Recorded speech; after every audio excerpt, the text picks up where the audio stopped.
Greetings, adventurers.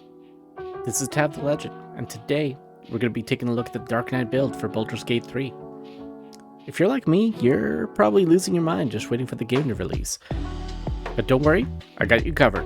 Let's do some theory crafting and pass the time together. Alright, you ready?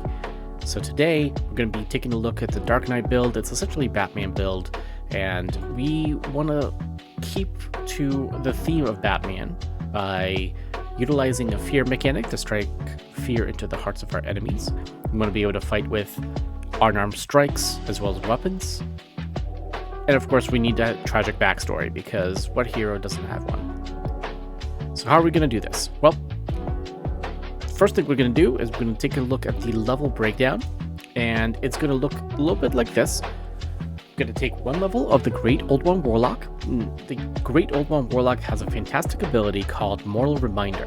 When you land a critical hit against a creature, that creature and any nearby enemy is frightened until the end of their turn. Now, what are we going to do with this? Well, we need to maximize our critical hits, and we need to increase the number of hits we make against enemies to make sure that triggers as much as possible. That's where the bunk comes in. We're going to be punching left and right. You're going to use Flurry of Blows as much as possible to hit as many enemies as you can in order to trigger this effect. And this build really comes together at level 7, and you can push it to its limits with the additional levels of Fighter to either take the Champion subclass to increase your critical chance by taking that subclass, or taking the Battle Master for some improved flexibility and perhaps some great maneuvers like Menacing Strike. That ends the build at around level 10. Now the game will go until level 12 until mods push it further, but that leaves you with about 2 levels of flexibility to either pick up a feat from the Fighter class.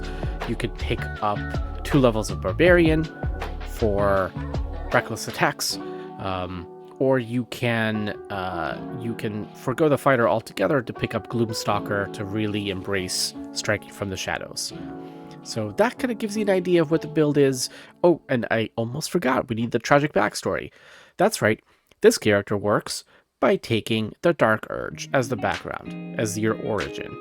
You're going to be the Dark Urge, and you won't know what your tragic backstory is until you play it. And perhaps some of those monk levels are going to help you quell down this urge for blood that you're going to be suffering through.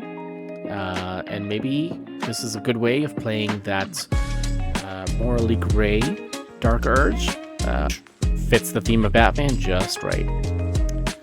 Let me know what you think about the build in the comments below. If you think I could do better with some of these videos or some of these concepts, let me know as well. And if you think I've sullied the name of Batman forever, then definitely get in the comments and let me know.